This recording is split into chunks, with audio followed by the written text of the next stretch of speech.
College football is back, and fans across the country are ready for kickoff. From major national storylines to what's happening here in Razorback Nation, there's plenty to cover. And joining us to break it all down, we've got Zach from ESPN Arkansas. Zach, great to see you. Hey. Back again. Here we Yes, go. Here we go. Back again. So college football, it's here. What at this moment, what national storylines kind of stand out to you? I think one of the biggest storylines is all the new quarterbacks, top teams. Yeah, lots of new quarterbacks. You look at Ty Simpson down at Alabama, C.J. Cart, Notre Dame. There's a lot of guys in the top 5 that are breaking in new quarterbacks. Gunnar Stockton down at Georgia. A lot of those the teams that we know, the brand names that we know, are going to have a lot of questions going into 2025. Okay. Okay, so we know I'm not sporty. I don't know a lot of things, but I do enjoy. I'm very enthusiastic. But am I right in saying there's like a new playoff format? Yeah, right? they went to a 12-team format last year. Okay. And it's I loved it personally. I thought it was great. You know, they tweaked it a little bit. Teams don't get automatic buys anymore.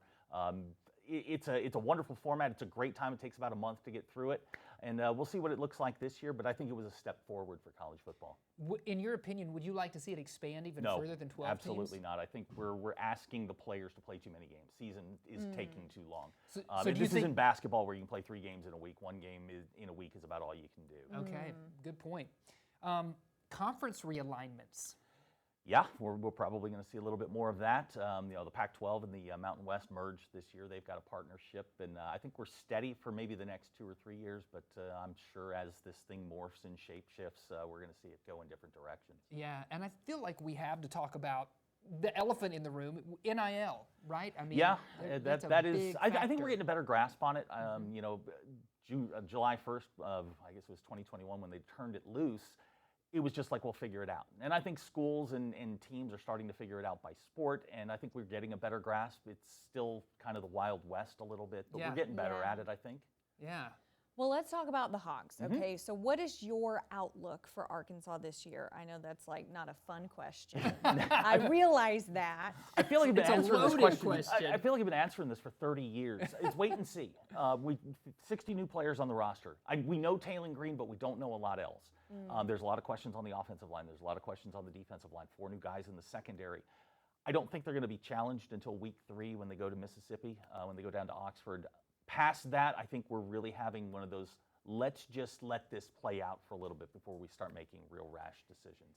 Well, you speak about that Oxford game. Does Mississippi have a new quarterback? Yeah, Austin Simmons is their new quarterback, and he's a system guy. He's been there forever. You know, in the transfer portal era where guys are moving around so much, it's rare to see a guy that's been on campus for 3 years. Alabama's got a guy in Ty Simpson, same sort of situation. Knows the system, should be okay. But you never know until you put them out there, and it's a live situation with people running at you, how somebody's going to react. Well, that speaks to, you brought up earlier that several teams are going to have new quarterbacks. Do you think that someone who has been in the system for a number of years has a better shot at excelling than maybe somebody who's new or somebody It can't hurt. transfers? Obviously, you know the system, you know the terminology, you know the coaches. Nothing is unfamiliar. You just haven't been out there. And he's replacing a guy that was terrific, a first-round draft pick with the Giants and Jackson Dart. So we'll see. But I think you're in a better position to succeed early. Okay. I don't know what his ceiling is, but I think early on you're not going to have as many snafus. Yeah.